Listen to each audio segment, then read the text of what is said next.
Coba bayangin gini, ada seorang anak SMA yang tiap bulan cuma dikasih uang jajan pas-pasan. Begitu dapat, langsung habis buat nongkrong, beli jajan, atau main game.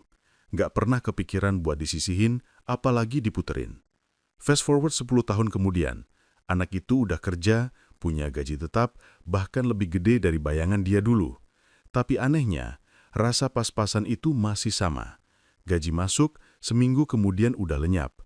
Tagihan numpuk, tanggal tua jadi horor, kebutuhan darurat bikin panik. Kedengerannya familiar kan?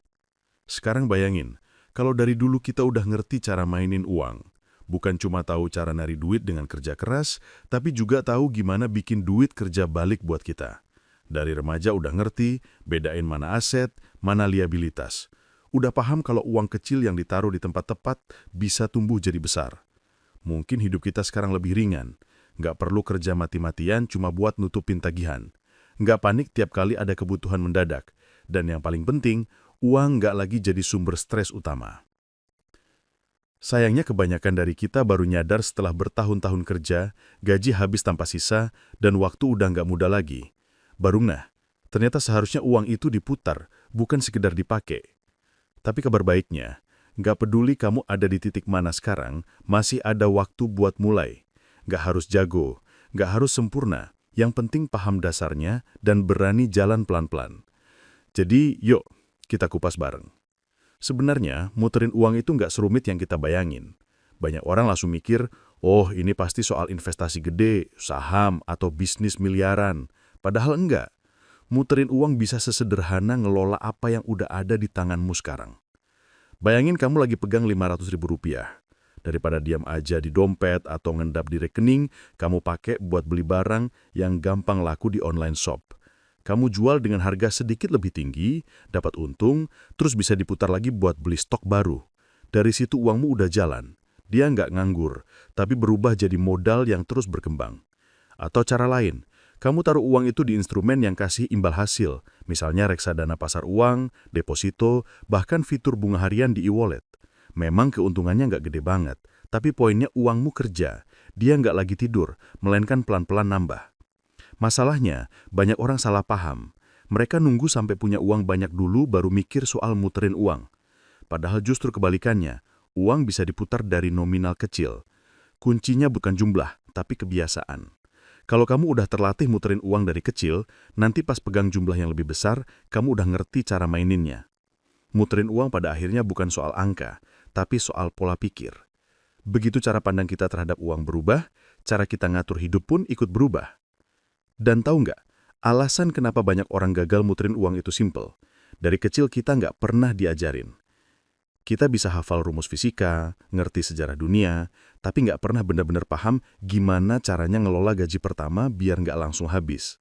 Nah, disinilah banyak orang kepleset. Kita seringkali merasa udah rewarding diri sendiri setiap kali gajian, upgrade HP, beli motor, atau sekedar ngikutin tren biar nggak ketinggalan. Lagi-lagi, itu bukan salah. Kita manusiawi, wajar banget pengen nikmatin hasil kerja keras. Tapi masalahnya kalau nggak diimbangi dengan pengetahuan cara ngelola uang, kita akhirnya cuma muter di siklus yang sama. Kerja, dapat uang, habis, kerja lagi. Dan yang bikin tambah susah adalah mindset yang bilang investasi itu cuma buat orang kaya. Padahal kenyataannya kebalik. Mereka bisa kaya karena dari awal ngerti cara muterin uang. Bukan nunggu duit banyak dulu, tapi justru dari kecil mereka udah biasain uang buat kerja. Kesalahan lain yang sering banget kejadian adalah nganggap uang itu aman kalau diam. Padahal diam itu artinya pelan-pelan kehilangan nilai. Inflasi itu kayak pencuri halus. Nggak kelihatan, tapi pasti ngurangin daya beli kita. Uang 100.000 hari ini mungkin bisa buat belanja seminggu, tapi tahun depan bisa jadi cuma cukup buat 3 hari. Makanya, kuncinya bukan sekedar nyimpen, tapi ngasih kerjaan ke uang kita. Kalau kamu benar-benar pengen uangmu bisa muter dan berkembang, ada beberapa prinsip dasar yang harus ditanamkan sehari-hari. Pertama, biasain nyisihin dulu sebelum belanja. Jangan nunggu ada sisa, karena jujur aja, biasanya nggak pernah ada sisa. Anggap minimal 10% dari penghasilan itu gaji buat masa depanmu sendiri. Kedua, belajar bedain mana yang jadi aset, mana yang jadi beban. Caranya simpel, setiap mau beli sesuatu, tanya ke diri sendiri. benda ini bisa bantu saya nambah penghasilan atau enggak. Laptop buat kerja freelance, jelas investasi. Tapi gadget terbaru cuma buat gaya padahal fungsi sama aja, itu murni liabilitas. Masalahnya, kita sering banget kejebak sama ilusi. Hal-hal yang kelihatannya keren, tapi diem-diem bikin dompet bocor. Dan disinilah rahasia paling penting dalam muterin uang mulai kelihatan. Terakhir, pastikan setiap rupiah yang kamu punya arah yang jelas. Jangan biarkan uangmu nganggur tanpa tujuan. Bagi jadi beberapa pos. Ada yang khusus buat dana darurat, ada yang dipakai buat investasi, dan tentu ada yang memang untuk kebutuhan harian. Karena kalau uangmu nggak kamu arahkan, dia bakal pergi kemana-mana tanpa kamu sadari. 3 prinsip ini kelihatan sederhana, tapi kalau kamu jalani dengan konsisten, hasilnya bisa luar biasa. Ingat, kuncinya bukan di strategi yang ribet atau investasi yang kedengerannya canggih. Kuncinya ada di hal-hal kecil yang kamu ulang terus setiap hari. Bayangin kalau sejak dulu semua orang paham prinsip sederhana ini, mungkin kondisi keuangan dan bahkan lingkungan sekitar kita udah jauh lebih sehat. Tapi nggak ada kata terlambat. Yang penting kita mulai dari sekarang. Mulai dari yang kecil. Mulai dari yang bisa kita lakukan hari ini. Terima kasih udah nemenin sampai akhir. Semoga apa yang kamu dengar bisa jadi titik awal buat perjalanan finansialmu. Kalau menurutmu bermanfaat, jangan ragu buat bagiin ke teman atau keluarga biar mereka juga bisa belajar bareng. Sampai ketemu di pembahasan berikutnya.